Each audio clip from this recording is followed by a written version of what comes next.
Welcome back once again to Roundtable. I'm Bob Orr of the Press Club of Southwest Florida. And today we're talking about the important subject of local news, particularly from a print perspective, and the viability of the industry going forward. We're very happy that our special guest is joining us, Bill Barker. You probably know Bill. He's the former president and publisher of Gannett newspapers in the southeastern part of the states and in Florida, including the Naples Daily News and, of course, the News Press. Bill, great to see you again. Thank you, Bob. It's good to be here. And helping with the discussion today, helping to lead the discussion, Mary Leonard Ramshaw. Mary is an award-winning correspondent, editor, and news manager. She worked at a number of major papers, including the Detroit News, the Boston Globe, Newsday, and she ended her career at the Pittsburgh Post-Gazette. Mary, thanks for joining our panel today. Thanks, Bob. Glad to be here.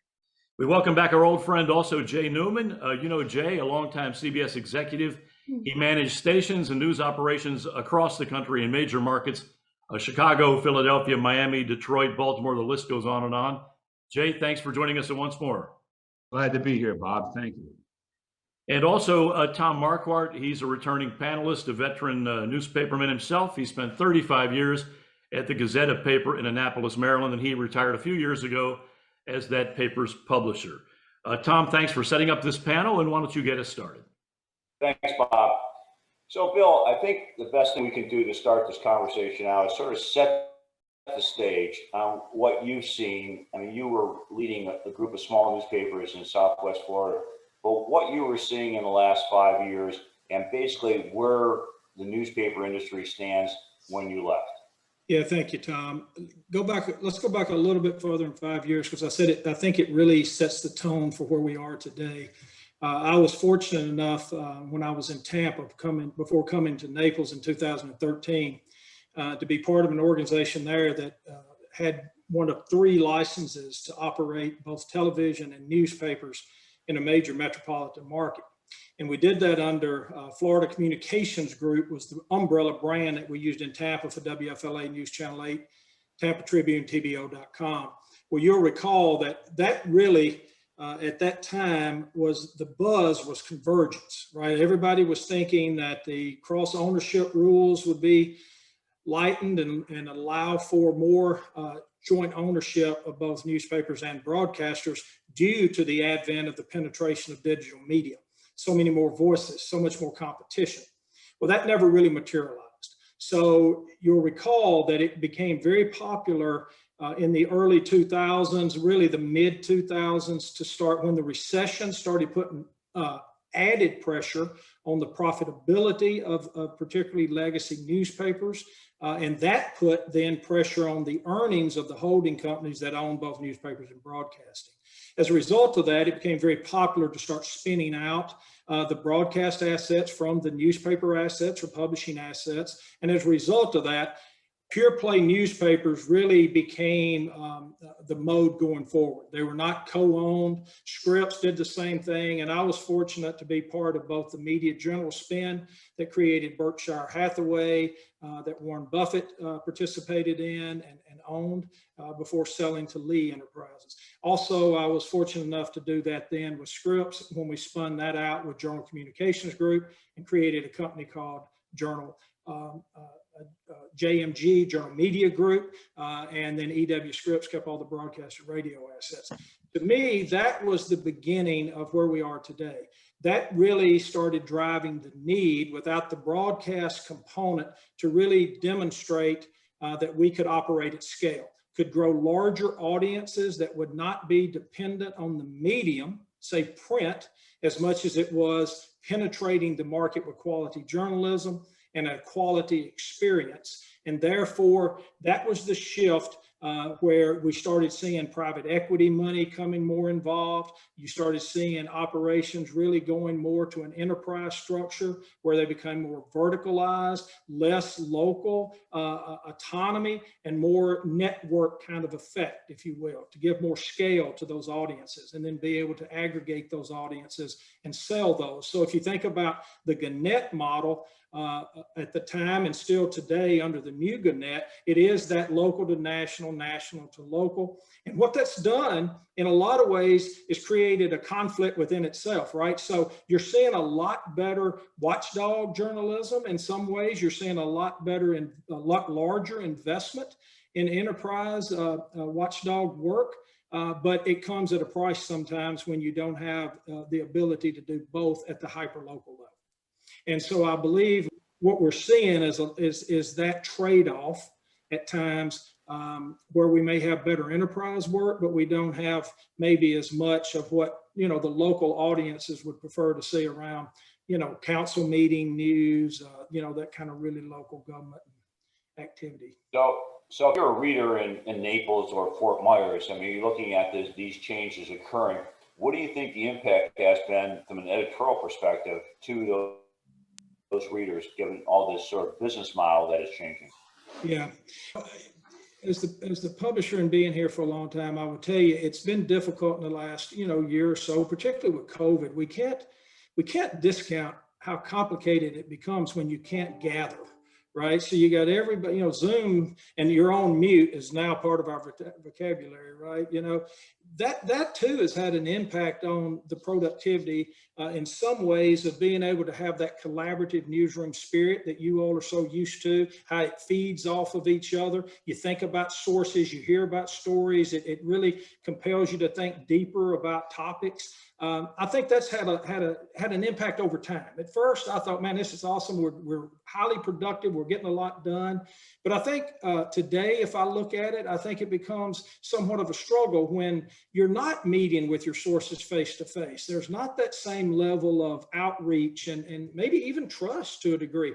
And as a result, too, I think, Tom, I don't want to be overly critical because in some ways I could point to some better work that we've done through having more sophistication in terms of how we think about Watchdog and some of the maybe more sophisticated editing and copy work that we're able to do at times.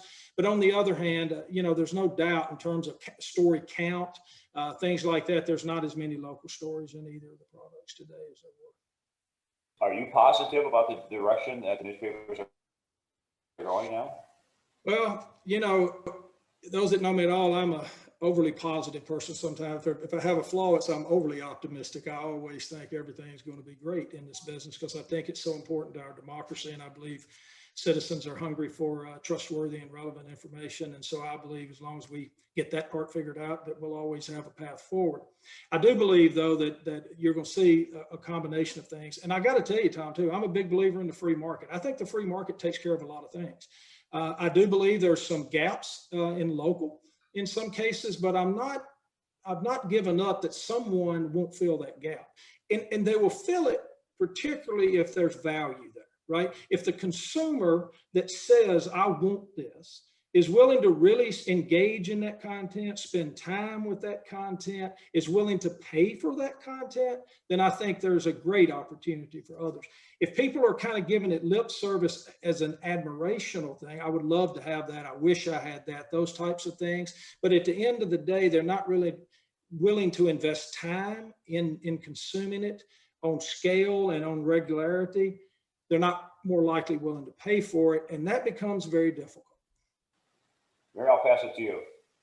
Yeah, Bill, I guess I'd like to follow up on your comments about, what happens when we start losing the quantity, the content at the hyper local level, which is, I think, what people look for in the Naples Daily News. It was what people looked for at the Pittsburgh Post-Gazette. And I mean, I was reading something that Tom Rosenstiel from the American Press Institute, who was on one of these panels, said. He said, if we don't monitor power at the local level, there will be a massive abuse of power at the local level. I mean, what can we do you think, with newspapers shrinking their staffs, shrinking their editorial departments? What can we do to guarantee that, the sort of, abuse of power will be monitored? Because I think that's what people depend on their local papers to do. Yeah, Mary, I think that's well said. There's a lot of data and evidence that points to the fact that when we don't cover council meeting as closely as if, local elected officials don't feel like they're accountable to the press, it's easy to be, you know, in some ways they don't have the cover they have when the press is doing their job, right? Because they're accountable to something. When they're not, they're accountable to the voters. And sometimes that can, I mean, they're always accountable to voters, don't get me wrong. But when there's not somebody advocating for the voters' rights and make sure everything's done credibly, and, you know, there can be, you know, people will do things they may not otherwise should. And we know that the costs tend to go up in these regards when, for government services, when this is not there. At the same time, Mary, I think there's, like I said earlier, I think there's going to be opportunities for local people that really want to be advocates for their communities to step up and have a voice. I mean, it was frustrating for me many times when we would have big issues in local communities and the council would meet on these things, and the only people that would really show up and share an opinion were people that are on very extreme ends of those issues, right? And so then we played the role of stepping in the middle of that to inform the rest of the community, to try to activate them to be involved. And I told our editorial team a couple times, but particularly our opinion writing team, that it's our job to ensure that we get good voter turnout in non-key years, right? So school board elections, things like that. And I got to tell you, Mary, there's nothing worse. Even when we were highly funded and highly autonomous, there were days that I got up scratching my head. We had 13% turnout for school board elections. 13% of the population is making these decisions. And at the same time, they were yelled at how important it is and how everybody's got to be involved, what an important role we had. So I think there's a couple of things there. One, I think the market, if the value is there, like I said, somebody will step in and fill that void. The other side of that is too, I think that there's an opportunity, and I worry more about this than anything, that we're going to discount the value of real good opinion work at the local level, right? So when you think about editorial writing, and not news, but editorial writing, thought leadership, convening thought leadership and bringing people together to solve problems. If you look at it on a pure readership basis, it's not the most highly read work. And another part of our problem related to that a little bit, Mary, is the fact that some of our most important enterprise work and investigative work is not the most read work, right? And it's kind of disheartening to a degree. But I think everything, whether we like it or not, comes back to, is the community willing to invest in that work? We just are not in a position when we were more of a monopoly structure to decide for ourselves, which was great when we could, what was important for everybody to know, and we had the mechanism to fund that. Today, it's an investment from the community, and the community's got to help us cover those costs. Well, and I think you're right that a newspaper can be a convener, can be a place where a community comes together, whether you're talking about, you know, democratic values, whether you're talking about looking for facts and truth. And you look at a market like this one where there are significant issues for the local community, the environment, the healthcare, employment, all the things that really impact us right here in Southwest Florida. And I guess the question I still, you know, want to know from you, and I think you're directing yourself to this, is, you know, who does fill that void if it's not, you know, and I think people do depend on their local newspapers for that. You know, it's tough because a lot of people try. The challenge is that professional journalism is hard work, and it's a skill, and it takes real talent. And I think people recognize that. I do believe, though, Mary, there are people out here that publish weekly newspapers and other things that are seeing. I know they're seeing because they're talking to me about it, right? Trying to understand where to maybe step in and where to make a bet. You know, if the people will, like I say, will get behind it, I think somebody can step in there and do that. And don't give up either. I will tell you that even at the large media organizations, there's no question that local is still king. We're coming out of a pandemic, and with the roll up of so many of these organizations, you get distracted with the synergy work, with all of the consolidation work, bringing systems together, bringing cultures together, paying debt, doing all of those things. But over time, I will tell you that my position has been what we need more than anything is some period of stability. And I think if we can get to a period of stability, and you've heard Gannett, for an example, I know that McClatchy's looking at this closely. There's a strong commitment to reinvesting in local and in local journalism.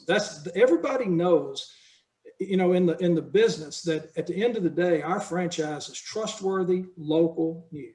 And we monetize around that, whether it be membership models that you can get more access to added value things through a membership with our organization, or whether it be on the marketing solution side where you're aggregating that data. Remember, data science today in this business around what people are doing, how they're conducting themselves, what they're researching, what they're reading, taking that information and sharing that back out with businesses and advertisers and even the community, like philanthropic organizations, particularly in the space of mental health right now, Mary. There's a lot more of that going on than I think sometimes we really get credit for today, because it's not as obvious maybe as it used to be in a story in the paper. But there is a tremendous amount of that going on. Let's, Bill, let's talk about the R word, revenues, or the estimated sales. In a certain sense, the revenues are the fuel that support the content in purposes of this discussion, local content. Yet, if you look at some figures I was looking at the other day from Pew, advertising over a 10-year period was down 62%, or $20 billion. Most medium to major markets, at least, the newspaper used to be by far the largest seller of advertising. That is no longer true. Why are advertisers pulling back? What's causing all that? Yeah. Well, Jay, we used to always joke content's king, cash is pretty king too, I would, there's a couple of things there, Jay, really. The cost of manufacturing a printed newspaper is still not cheap, right? And when you think about then, therefore, what it requires to produce that, distribute it, and get it in front of a reader, there's a certain cost that has to be transferred to the client. When you think about the ability of a client to have a very direct conversation with a consumer today, a lot of money naturally moved from offline to online, right? And so if you think about our industry, the ultimate challenge is not the amount of clients that are that fire us. I've always said we need to think of clients like we do staff. You're either being hired, fired, promoted, or demoted, right? And our problem in our industry tends to be that we get demoted more than we get fired. So the client stays with us, but they choose to spend a certain portion of this budget. And Bob, you're a member, Jay, you're a member from the broadcast business. As there's more disconnects and things like that, the same occurrence is now starting to really show up on the broadcast side, right? That people are spreading that money out, and unfortunately, they're not spending the online money at the same rate with us as they did the offline money. Well, I think that's a good point. And, to a certain extent, two of the largest categories that print newspapers owned, as you know, were real estate, number one, and job listings, number two, and lots of full page ads on in the Saturday or Sunday edition for car dealers. Well, two of the three are gone entirely pretty much to digital. I guess my question, Bill, is if you listen to newspaper executives back 15, 20 years ago, the great savior, if you will, was going to be digital. But that hasn't worked out so well, has it? You go back many years ago, what we thought is not what we thought we knew is not what was the reality in a lot of ways when it came to digital, right? I mean, it was more complicated than I think any of us ever believed, particularly when you see the ability of some of these big tech companies around social media and the amount of time that people are willing to spend. If you think about screen time, the power of our medium and why, automotive did so well with us is we created a marketplace. Our Sunday paper was an hour read in most all of our markets. If you get somebody to pay 30 seconds of attention today, 2 or 3 minutes, we're measuring in seconds now where we used to measure in half hours, right? That's a big deal when it comes to the value proposition for an advertiser to get a message in front of a consumer that really sticks. If you get my drift on that, but I would say too, though, that we're making progress on the data side of this. So automotive is a segment that we're seeing some success in because The pure plays haven't proven either, Jay, to be able to be all things to automotive dealers either, right? So what's really starting to happen today that I'm, feeling better about, honestly, is last click attribution was so popular for so many years. All of that money that you were talking about earlier went right to the big tech companies trying to get people to convert at the point of purchase to that particular client's product.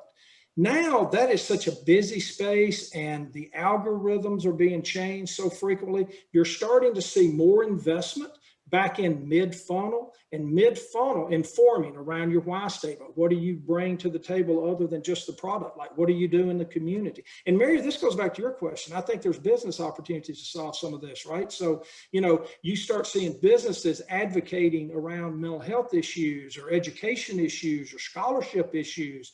There's many ways then of informing the community about what those gaps are and what those needs are. And the businesses understand that they can play a very important role in that and be highly rewarded in that. Because we know that consumers will buy from a business if they believe that business is doing good in their community. I would just add before we move on quickly that, at least in one man's opinion, I also think there's a crisis in media, good media salespeople and creative media salespeople right now. I don't know if you would agree, because there are too many other places, pharmaceuticals, and other sales opportunities for them to earn more money and do less work. Something we didn't talk a lot about, Jay, is really that we still, and it's hard for me to believe that we still haven't done a good job of people understanding we're more than our grandfather's newspaper, right? That we are a major digital organization, that we do marketing services at scale, that we do marketing as a service, that we have cross-media attribution. So we can run a campaign. I had a client at the end of the year that was really, and they're in the healthcare and insurance space, and they really needed help around, with the distractions of the election and everything. Getting Medicaid and Medicare signups were just not where they needed. And we really put a new technology to play to help them see where their brand was moving across broadcast, print, social, branded content, and were able to deliver many more leads than they ever dreamed they could get. But we also brought it back to an attribution model or a reporting model that was able to show them how all the medium complemented each other. And that's what drove the greater response to their advertising message. And we were able to sell that media as a budget rather than by segment. And therefore we were able to sell on outcomes, so we could sell against goals rather than just selling blocks and dots. And I believe when we get really good at that, it changes the game. And for you broadcasters, you know that at some point, these big tech companies, no different than the big networks, will have to start paying for distribution at the local level at some point. Broadcasting without retransmission fees would not be where it is today. And when retransmission fees first entered into the conversation, it was pennies. Nobody thought it'd be a big deal. Most of the acquisitions and consolidation on the broadcast side, as well as I do, is primarily around maximizing the retransmission fees. Well, we could have a good conversation on that, but the journalists here will fall asleep. So I'll punt it back to Bob. But all those things today are part of it, right? That's it's part of that ecosystem. It's part of the challenge. It's part of what smart people have to determine. I mean, to me, what we need more than anything in this industry right now is leadership. We need somebody, back to the question of can you get quality reps? My position was, you come to work for, we had a brand under Gannett called Local IQ. And really, I thought that was a strong brand because it represented local and it represented market intelligence, right? That consumer data, how consumers are navigating. My opinion was, if you really wanted to be a sales professional, just like a doctor, a lawyer, or CPA, you've got to keep your currency up with the marketplace, just like they do. But if you want to come to work for us, don't come and be an AE, a sales rep, if you will. Come be a sales professional and believe that you have the tools to help businesses grow and connect buyers and sellers at a level of quality like we've never been able to do before. And that ability is out there. And the ones that buy into that, Jay, I can tell you, are doing very well right now. And their clients trust them completely because they bring information. I always say too, in God we trust, everybody else bring data. Let's do another round with the panel, Bill, and then we're going to open it up to the floor. But before I throw it to Tom, I had one just real quick question I want to sneak in here. You made a comment a while back that some of your most expensive coverage is not your most read coverage. So my question is, how long do publishers and major media corporations continue to invest in the serious original reporting when that's not necessarily what's bringing in the dollars? You know, Bob, I believe just from a institution point of view, it'll always be a major part of what we do because it's our why statement, right? So even though not every citizen may read every bit of that, they value it, right? And businesses value it because they know our communities, our regions, our states, our country are better because of that work. It only is when we get in crisis. COVID's a great example.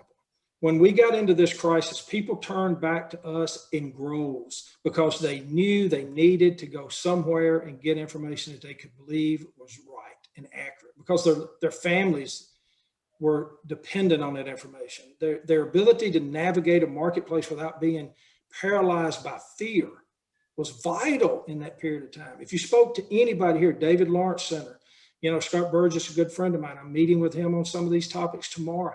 Getting that information out, and I will say one thing the Naples Daily News did in my mind very well during this period. I was on the phone with Paul Heltz, the CEO of the hospital, all of his key doctors, you know, Scott Burgess, you know, the United Way people with Steve. We were on calls every week with these organizations and institutions. I can tell you, I oversaw 20 plus organizations. There was nowhere else in the state of Florida that was that engaged with their media and the key resources and institutions that kept our community safe like we were. County.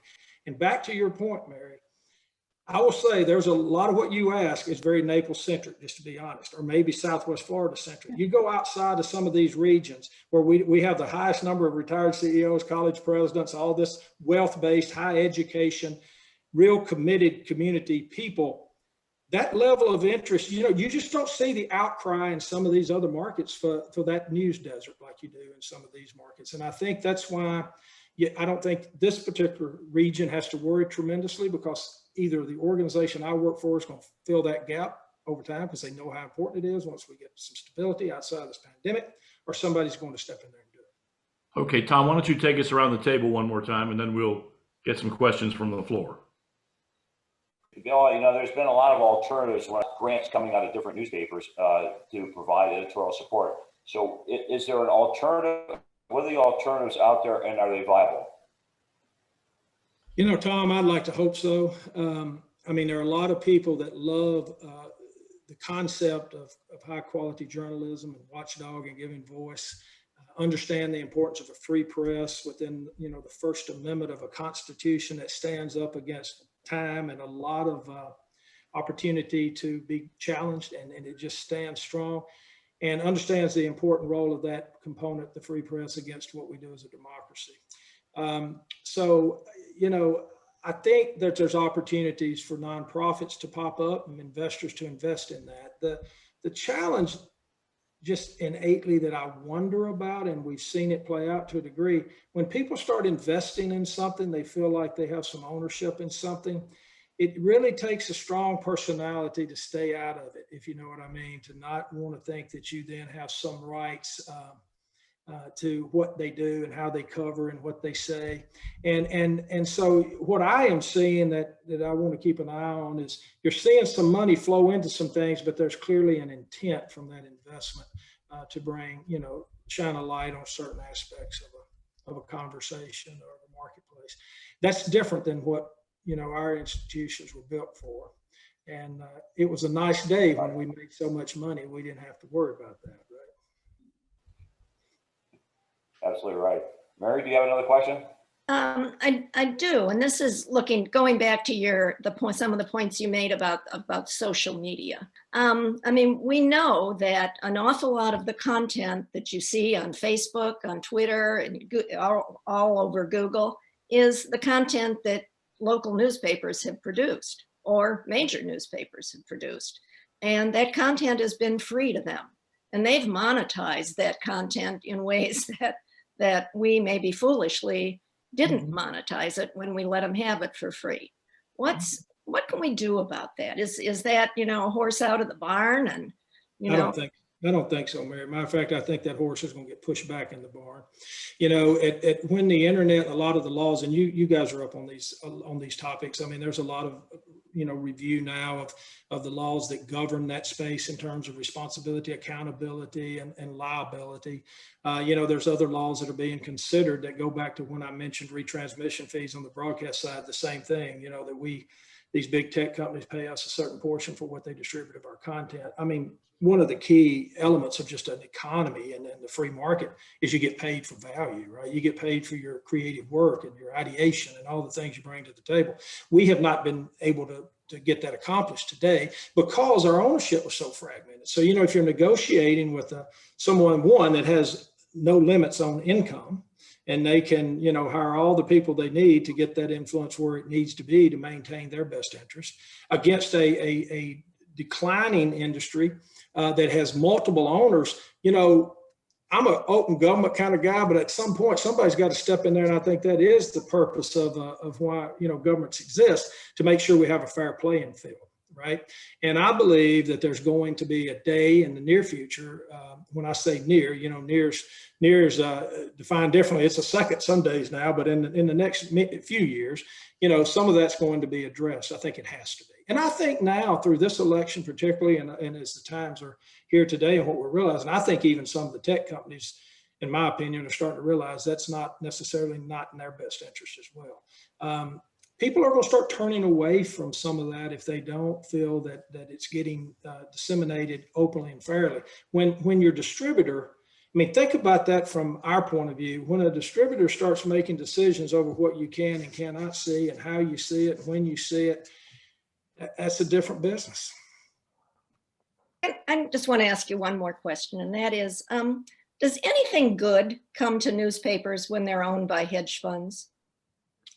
You know, I think a couple of things. I've been in many mergers now, and like I mentioned earlier, have been at the tip of the spear in this business for a long time now.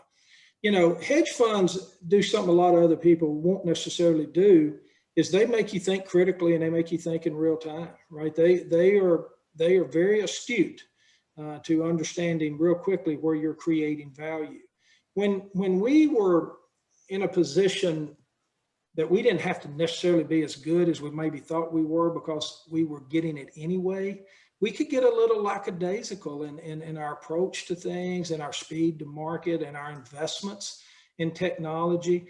So I do think that their sense of critical thinking, how to think about value, you know, we're smarter from having worked with those organizations. And the ones that I've been around, equity guys versus, you know, hedge fund guys, there's differences in how all of these individuals think about these things. Most of them don't get into it without the purpose of making money, but most of them are smart. They've made money by making smart decisions to get a return on that investment. So at the end of the day, they're looking for a return. And that return may be through liquidation of assets like physical facilities and all of that. But I wouldn't overthink that too much, because I think what COVID taught us, that's not necessarily bad business. If I can hire 10 more reporters because I don't have 80,000 feet of space I don't need, I think that's a win in my book. The key is, if that's what they let you do. Yeah. The key is, and I put it back on me, the key is for leaders like me, and that's what I said earlier, our industry really needs leaders with courage and conviction and passion. It's up to me to be able to convince them that I will give them a return if they'll give me the investment. And unfortunately, I worry more about our industry becoming the enterprise scale that it's at. There's not enough of those leaders to help assess where those investments might create a return, and therefore it's difficult from miles away to see how to do that with quality. Jay? So if anybody has a question here from the floor, if you just raise your hand, I see Larry Doyle. I'm going to ask you to identify yourself and unmute your microphone and go ahead. Larry, why don't you go ahead? A question for Mr. Barker and Ms. Ramshaw. How influential is ownership to your coverage? And in your experiences, have you ever been pressured by ownership to change some editorial direction? And when ownership does change, the Post-Gazette went from a liberal paper to a conservative paper a few years ago. How does the editorial side fight back? Well, I can tell you, and Larry, thank you for the question. I can tell you in my 30-something years of doing this, I have never had a boss tell me, you can't do that or you have to do this, not one time. What I've had more of has been, you're responsible for making this work, and so get it right, kind of thing, and expect a return on that. I will say there was a couple of times that I ran into with owners that were maybe more private in nature that didn't understand our business, right? And so they would expect, why can't we do this? More types of questions. But when you explain it and understand that actually the equity is in our trustworthiness, and the transparency of that would be seen through and would be called to question on it, we could lose the entire franchise. They're not that, like I said earlier, Larry, they didn't get into it to lose money. And so if you got a strong leader that has the background and the credibility to stand up to that, I find it to be not much of an issue. Now, where I will say that there's challenges, as you become bigger and more scaled, some of those decisions get made more centrally, not locally, and then you can get the perception that corporations are making the decisions, but it's not necessary. It's not actually that the corporations or the leaders of the corporation making those decisions. It's a byproduct of this consolidation and centralization of those decisions. Mary, you want to answer Larry's question? I'll say this about the Post-Gazette directly, the Pittsburgh Post-Gazette. It is one of the only papers, a rare number of papers have family ownership. And there are both blessings and curses when you have a family that is struggling to make money in this industry without having the newspaper industry, without having the great economies of scale, that are still running expensive presses, that have organized labor contracts that are constantly in negotiation. And it's not an easy haul. And I have admired the family that owns that paper for the way that they've invested in the community. On the other hand, they've done some really difficult things that have made strong leadership in the newsroom, as Bill says, critical. So I think I'll just leave it at that, but it's complicated. And I would say that never once when I was there did we lose a battle between the editorial side or the publisher side and the newsroom. There was really, especially when I was there, a strong division, which is a distinction that often the general public doesn't understand about the newsroom leadership versus the opinion section, which our publisher was the head of the editorial. If I could just jump in quickly before I know Arnie has a question. I think increasingly in both broadcast and print over the last decade or two, with bigger companies and more centralized management, and the centralized management tending not to come out of the content side, but come out of the business, the sales, or even the CFO side. And the combination that is going on in many companies of having the publisher and the executive editor being the same person puts a lot more pressure on the Bill Barker or whoever the local person is. And anybody who's sat there and heard from somebody in New York or Chicago or whatever tell you it's your decision, I'm not going to tell you not to do that story, and then have to be faced with losing $1 million advertiser or having a group of unhappy citizens march on your newspaper, your television station, the ante goes up. I'm not saying the decisions aren't made the right way, but it's become increasingly more difficult. Okay, we're going to go to Arnold, and then Laura Greenius has a question after that. So Arnold, go ahead. Well, I like the positive view of what you've experienced, but in the market that I last worked in, Rochester, New York, but it could have been a number of them, is they were stations owned by Sinclair. And I think you'd have a hard time saying that Sinclair kind of kept out of content. In fact, I have people that are working there because they have put their kids through college, otherwise they quit. So there got to be some corporations like Sinclair that say, here's the stories you're going to carry, here's the things you're going to do. Has anybody run into that? Because it sounds very positive in terms of what you're saying in your experience. You know, Arnold, you know, Sinclair got a lot of press around that, as you know. And that's probably one a lot of people point back to. I will tell you that it's kind of what Jay was saying in my experience, and this is what's unfortunate. The way I grew up in this business was mentored. You know, I know people that they would put themselves at sacrifice, and that was the standard that they set for themselves. And so they didn't think of themselves as an employee. You know, they were an ambassador for our industry and our profession, and they just would, you know, refuse to do anything that they didn't feel their name represented. But I'll tell you, even in that space, it comes back to business. And so my experience has been the gap. And what I worry about is when you have the void in leadership, when there's no voice that can make that compelling question to hold the organization accountable to our best work, not so much right or wrong, but just standards, right? Quality still matters, to say that does not meet. I mean, look, I took some criticism when we centralized some things in the last year, because, I mean, just being very blunt, we let a lot of things got in the paper that were not necessarily reflective of our Republican readership here at the scale that it's at. You know, don't think that I didn't hear this at the coffee shop and around town. And it's frustrating. It's very frustrating to a big degree. But I will say this too, Arnold, you got to be able to stand up and talk to the same people and say, but hold on a minute, we're trying to figure this out. We want to sustain this business because our community would be better, back to Mary's earlier question. If you think this is easy, come down and sit with me for a little while, show me what I'm missing. Because, you know, we're trying to stand in front of stand in a gap in this industry to figure this out so that we make it available and sustainable for the long term. But it's complicated. We got a lot of people eating at our seed corn, if you will, right? They're nibbling at our ankles. And, you know, you fragment a dollar enough, it gets hard to, you know, hire that extra journalist. But I will say, and like I say in my career, I've had a few people maybe hint we ought to do this or think about that, but that's where strong leadership comes in, and you have to have the character and the credibility to stand up on your experience in that regard.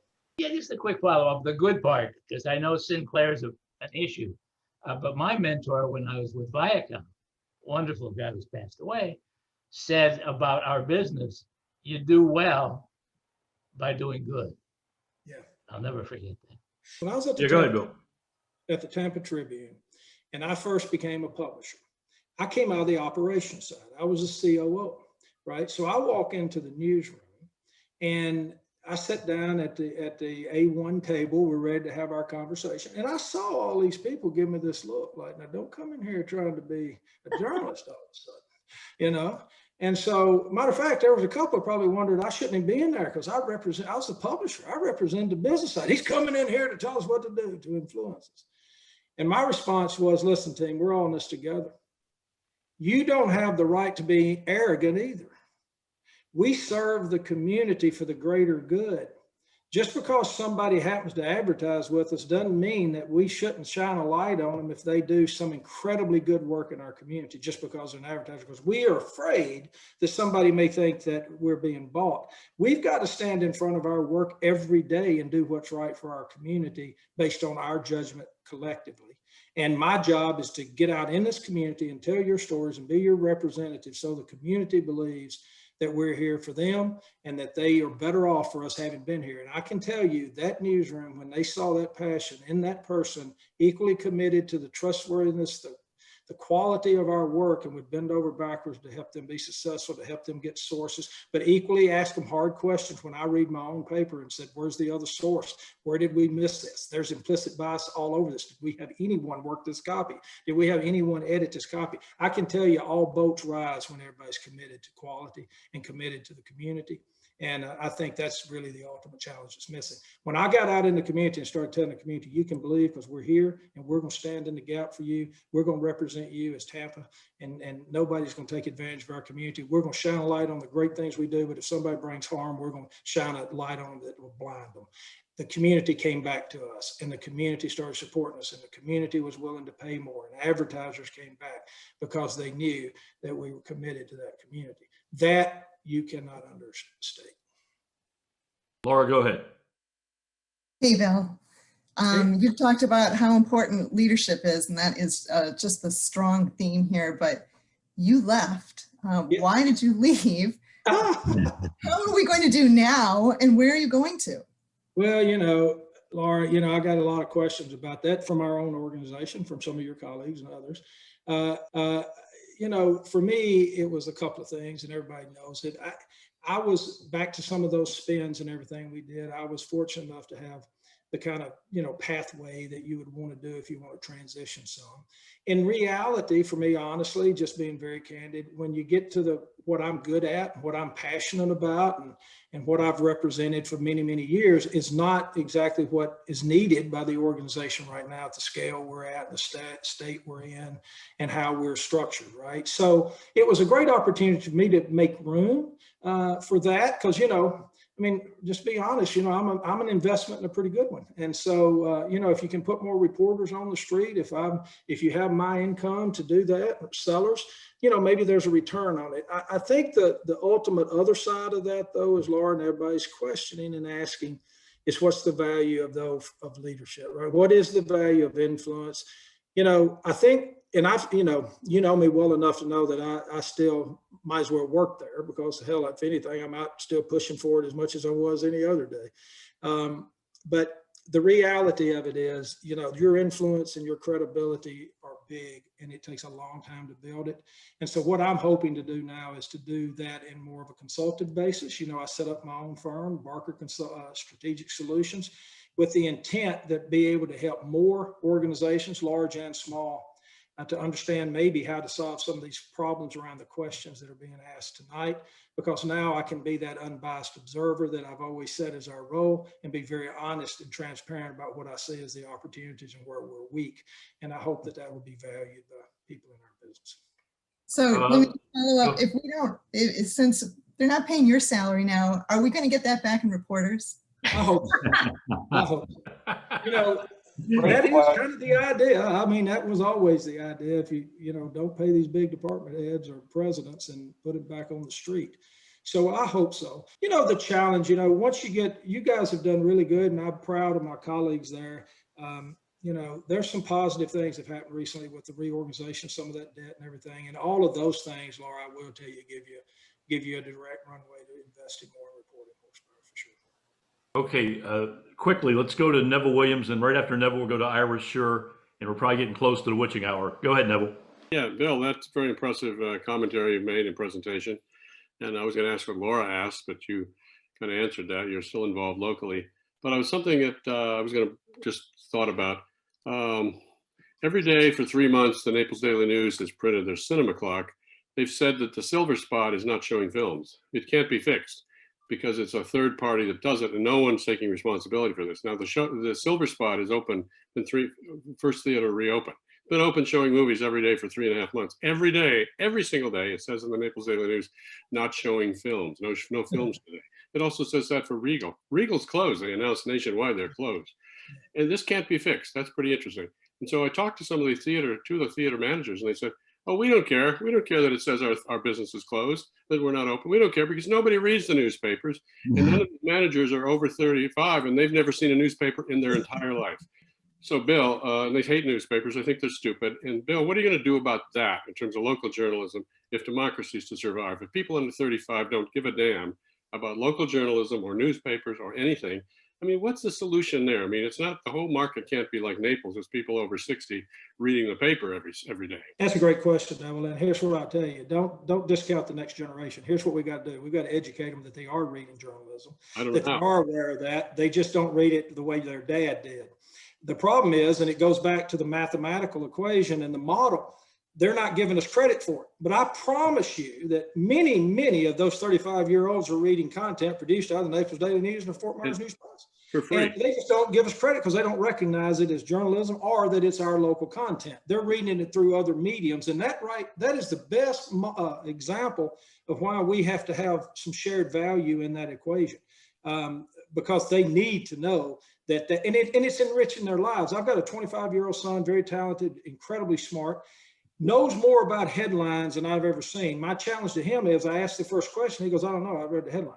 I said, look, man, a mile wide and an inch deep is not critical thinking. And that's what I worry about. And I think this next generation needs mentoring around being critical thinkers. Otherwise, they can be led through social networks and other things down a path without the judgment or the discernment to really ask a question, should I be going in that door?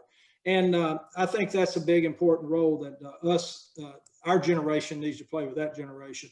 And then our team needs to do a hell of a lot better job of getting it right. Because if I stand up and say that in front of them, they point back to the fact your news has been wrong for 3.5 months. We've been open. You know, it becomes a little bit of a credibility issue in their mind. Bill, don't we also have to, Follow up that. and I would say this would be for broadcast and print, widen our content focus. It seems to me that most newspapers and certainly most television stations tend to cover the same types of things in the same way. And if we're to re-engage, whether it's younger viewers or the eroding older base now, we have to find more relevant ways to talk to them and talk to them about things that we may not have traditionally covered. Yeah, and Jay, let me say, you'll remember this from a broadcaster. When I grew up in the 60s and 70s as a young, teenager and my influential years, I was a TV kid, right? And it was different than my father's generation because he was a reading generation. And as a result of that, a lot of our minds got lazy, when it came to reading. We wanted to be told things. We wanted to watch things because it was easier. It took less brain power. Right? We got mentally lazy. If you think about this particular generation, look at the abbreviations. My kids go nuts that I send them texts with complete sentences. I mean, it just drives them nuts, right? And the reality is they're very efficient though in communicating because of the way they grew up. The key is now to get them off of games or to at least make the gaming be fun. Because here's the challenge, back to time and relevancy. If we can't compel that generation to care about news the same way they do about being entertained and socialized, it's going to be a tough day. Can I do a follow-up? Yeah, quickly, Neville, because I want to get to Iris. You mentioned the content going out on the internet. Australia has now told Google they have to pay for content from local news, and Google says they're going to pull out of Australia if they lose that case. Google's a big organization with a lot of power, right? And it'll be interesting to see, who's playing chicken where, right? I mean, it's called negotiations, right? And we'll see, right? We were Google's largest channel partner. We brought a lot of audience and a lot of value to them, but also on the advertising side, we brought a lot of campaigns to them. Google plays a very important role in the ecosystem. I just think that the marketplace and maybe even our government, like we talked about to a degree, they have to be held to some standard of responsibility to make it a fair playing field. Iris, I think you had a question. Unmute your mic and go ahead. Yes, I'm unmuted. Hi. So, Mr. Barker, you mentioned a couple times that there's a void, that there's a place for somebody to step in to cover local news in a more comprehensive way. I think that's what you were saying. Yep. But is that really realistic when I just heard about the money for presses and reporters and what have you? I mean, is that something that somebody can really do just off of that? I think, Iris, there's a couple of things. One, we have to balance it between who are we talking about. If we're talking about, can we fill the void for the person that wants to read just the printed newspaper and there's enough of them to justify that investment? It is a little bit of a challenge, and I'll tell you why. Many years of my career were spent selling circulation, getting people to buy our printed newspapers. And in a time when there was less competition for time, less competition for your attention, it was still hard to do, right? And today, when you think about all that fragmentation and all of the things that you can do, don't discount the fact, what I see, particularly in Naples, where there's quite a bit of wealth, is our seniors are streaming, they're doing Facebook, they're tweeting, they're doing text. I never thought we would see the adoption of that at the levels that we have. So even their time is being challenged. I think the greater question is, can we produce relevancy that can be distributed over our digital mediums, right?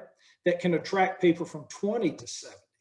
That's the bigger question. And I think if we can, then you'll see investment in reporting. The key to me that everybody misses is getting people's attention and holding it. It's not as simple as you may think, right? When I track use, and then when I talk honestly to even friends and family and others, you get up with a great intent in your early morning to do certain things during the day, and how many times does that day get disrupted? And if you sit down and ask yourselves every day, did I do everything I intended to do? Most of the time the answer is no. And when it comes to reading and spending quality time, there's just so much competition for that. That even somebody like me, just being very honest in the business, I found it more and more difficult to spend quality time reading stuff that I really enjoy, because of the less people we have, the more demand on our time as well. And if you're going to spend any time with your family, you got to give up something, and that's what concerns me most. And frankly, we know this too, Iris. The one thing about Google and others, don't think they don't know what we do. And there are a lot of people that say they have great intent to be noble and read and care and get involved, but when we look at actually how they spend their time, it may not be as noble as they may want us to think. And because they're really spending a lot of time on things that I would consider to be a little bit more entertaining than necessarily educational. And that's a challenge. Okay, we're going to do two more questions. I've got one that Robbie Spencer sent in. He's having audio trouble, and then we're going to get to Mark Young for a wrap up. Bill, this comes from Robbie Spencer, who, as you probably know, was the editor of Florida Weekly for a while. Mm-hmm. He says, you talked about the void in leadership. What kinds of positions does a young guy like that need to be looking for so that they can be in the pipeline to be the answer for the leadership going forward? Because he says, as he looks at the landscape, he's not seeing a lot of opportunities obvious to him. Yeah. And that's a great question. And the challenge for us is when we're competing with so many other choices, right? And so back to the question about sales reps, no different than journalists. When they look around, is our particular organization or our particular medium or our particular industry the best place to invest your currency, right? Your time, your talent is your currency. I think that the thing I would do if it was me, and I give this advice quite a few, is don't define it based on what it used to be. Right? Really think about your talent as currency.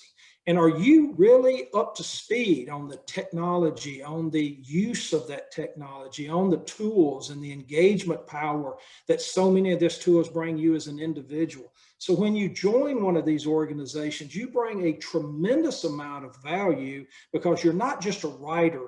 You are a writer, you're a curator, you're a distributor, you're an illustrator, you're a photographer. You bring all of those currencies to the game, because when you do, people will read your content. And that's the key. You don't need to get all tied up in some of the things maybe some of us older people do around, some of the, the separation of church and state and all that. Audiences are smarter than we give them credit a lot of times. You write really compelling, interesting, good journalism and know how to use those tools. You know how to really write. Okay, Mark Young, last question to you, and then we'll take one quick whip through the panel. You talked about digital, and I'm wondering, I see more and more newspapers investing a lot of time and money into doing everything digitally. Take the New York Times, Washington Post. You go to any of these big papers, including yours, Gannett does a lot of stuff. USA Today's got a lot of video panels. Is that the future of newspapers? Yes, it is. I mean, you got to get away from the medium again, Mark, to a degree, and look at distribution, curation, and how people actually consume. And like I said, the penetration of digital, really, when you think of tech, iPads, iPhones, things like that, the seniors are just as capable of using that and are using that to a big degree. One of the things we always have to be careful of, and that's where the weeklies and some of the others do, and we're in the discussions with several legislators right now around the responsibility of the government to continue to publish legal ads in printed newspapers. The reason this stuff still does matter is because there's still a large number of seniors and less and people who struggle economically that still don't have access to digital products and digital and internet access. That's still important that we provide a medium and a path for that, but that is not the scaled model. It will be, in my mind, the 7-day newspaper at some point's got to give. You know, you got people just don't read it at the same level. They're still not the content there. If you concentrate that down to the most valuable days where your advertisers have the most impact with their clients, and then really concentrate the quality around those days, and then invest, instead of in paper, in trucks and cars and all that, invest that in reporters, you'll be ahead of the game. Tom, Mary, Jay, last thoughts real quickly. Tom? I'll pass because of the time restriction here, but. Okay, Mary, anything?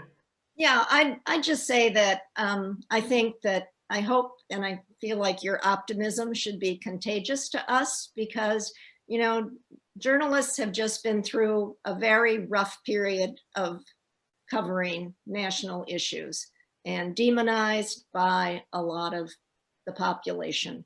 And I think through that all, really, newspapers, many newspapers are stronger, journalists are better respected, the work is deeper, more engaging, and, you know, big investments are being made in making sure that democracy doesn't die in darkness, as the Washington Post has said is its motto. So I hope, and I'm glad we've been able to hear from you tonight, because I think you brought a positive message that I hope we as journalists can also rise to in the years to come. Thank you, Mary. The one thing I want to say to Mary, Yeah, go ahead. is that, remember, individuals who want to be critical have a lot bigger, you know, megaphone today, that they don't have to pay access. Used to be the point to entry to the marketplace used to be very small. And that's what created an opportunity to be very credible, spend time analyzing it. Today, it's many doors that enter that. I do believe the citizens and people of America still look at what we do with admiration and can separate the hype and the theater from the reality. And if they can't, that's our job, to compel them to work, study, hold us accountable. I tell people all the day, don't just read something and disagree with it. Pick up the phone, call, get involved, help be a source, help point out where the weaknesses are, because at the end of the day, no matter what we do, we've got bias, and that's why we have editors, and that's why we have leadership. And our franchise is credibility and trustworthiness, and we need the communities to be engaged. Jay, any last hurrah? I would just, in echoing Bill's enthusiasm and positiveness, I would just emphasize, I think, one of your themes from tonight, which is, if we're to find the pathway out of this in the next decade or two, we have to be open to new ways of doing things. We have to be open to redefining what we do, how we do it, and we have to listen very carefully outside our bubble to what the news consumer not only wants, but what the news consumer needs as well. You know, Mary, back to your point, Jay, this is kind of in alignment. You know, Scripps always love their motto: shine a light and people find their own way. Great place to leave it. I want to thank all of you for participating in Roundtable. Our thanks, of course, to our panelists, Tom Marquardt and Mary Ramshaw, Jay Newman, and special thanks to Bill Barker for taking some time to give us his thoughts and insights. Bill, thanks very much. If you're watching this on our YouTube channel, on the Press Club YouTube channel, make sure you hit the subscribe button, tell your friends about us, and then keep an eye out for the next Roundtable, because there will be one, and we'll see you the next time.